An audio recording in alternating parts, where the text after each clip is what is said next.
Hello and welcome back to Newsroom Nigeria. This is where we give you hot, fresh, and sizzling news all day long. If this is your first time here or you have not subscribed to this channel, what are you doing? Please go ahead and subscribe. Click on the like button that we will encourage to put out more reliable and authentic news. Also, leave your opinions in the comment section below. And without further ado, let's delve right into the details of today's news. An 18-year-old Nigerian woman, Amdiya Sidi Sharif, has been sentenced to either 12 strokes of a cane, 2 years in prison, or a 50,000 naira fine for raising concerns about insecurity in Sokoto State.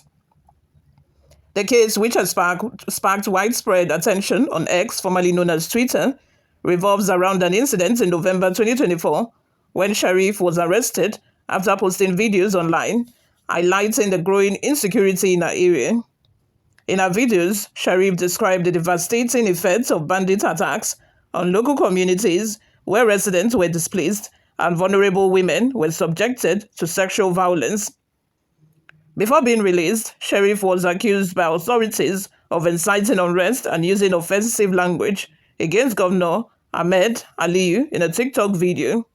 However, a review of her 7 videos presented in court showed no evidence of inciting violence or insulting the governor.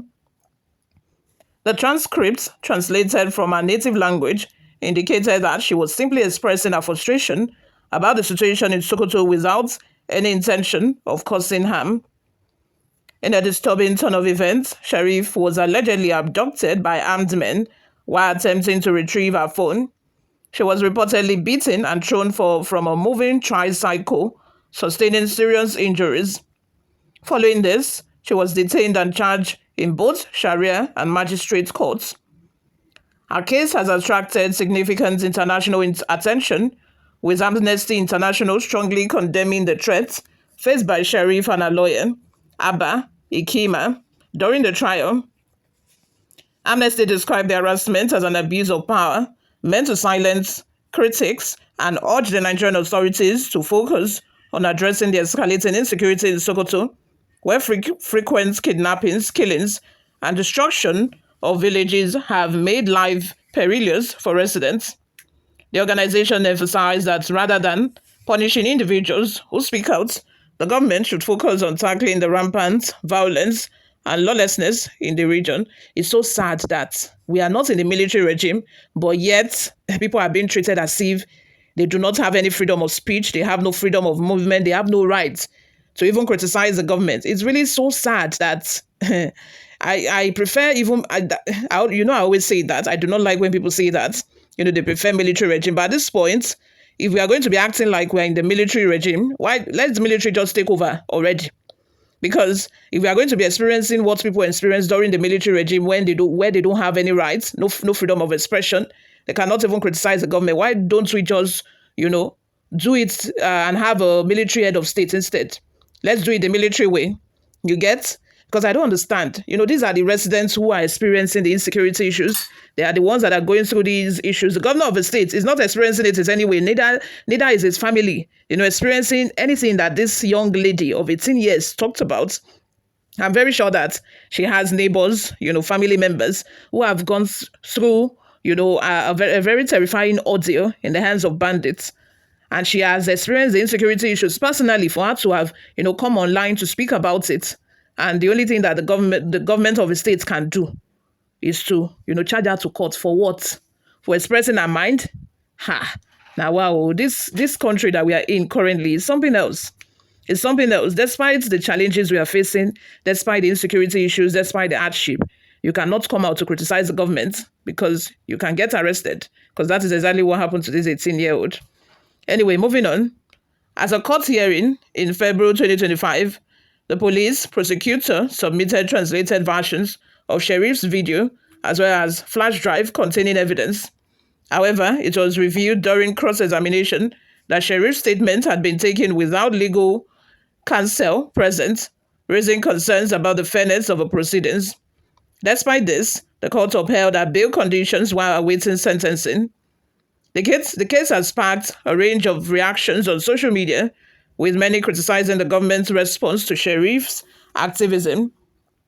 Atoshan Field says, disappointment No social media activist from the core north sees it fit to cry on her behalf. So shameful. Yewande Bolaji remarked, "It is obvious some people are just all out to defend politicians. Imagine this nonsense." From Brother Justice, he also said, "One of the reasons Muslim extremist countries will continue deteriorating in all ramification, using Islam to silence criticism." Why was she even charged to Sharia court to do? This is not a religious crime, so why was she charged to Sharia court? Now, wow. Kelvin says, Muslims are not humans. I have been saying this and will keep saying it. Just imagine trying to shut down someone who's speaking out against bad governance and our own people are trying to silence her. Imagine. I think that is not only about the northern part of the country. I think it's a general problem during this administration that has been recurring, during this tinubu's administration. Take a look of that young lady, the NYSC copper, Raye, yes, Raye, who is serving in Lagos, who made a video. And before you know it, she was getting threats from NYSC officials. If not for the intervention of Showore and other well-meaning Nigerians, maybe she would have been charged to court and, they would have said she should go to prison. There's just something about this administration that does not want, free speech. They're trying to stifle people's rights. They do not want people to express themselves or say anything against the government. You can imagine Idris Abdul Karim, he made a song and the song has been banned. Not only his song, Fowls, Femi Falana's son, also made a song that was also banned. They do not want any freedom of expression. They do not want you to say anything negative. That's why the fact that, the economic situation of a country is bad. People are going through a lot. People are just, managing and trying to strive. People are just trying to cope with the economic hardship that they are facing daily. They do not want any criticism. They do not even want it at all. Oladimeji says, this country is in a mess. You have to keep quiet, even if you are dying. What's the purpose of being a law-abiding citizen if the laws won't do right? Whiskey says, blamed those who oppose Sheriff's outcry, writing, those enraged by our outburst against insecurity and terrorism is a terrorist and their enablers. These terrorists are not those unknown. They are residents and Muslim faithfuls in that community. This case has highlighted the tension between free speech and the desire to maintain control over public narratives, as well as the challenges faced by individuals who speak out against government inaction and critical issues in the society. You all, let's have your thoughts and opinions in the comment section. Thank you very much for always listening and watching. I will see you in my next video. Bye for now.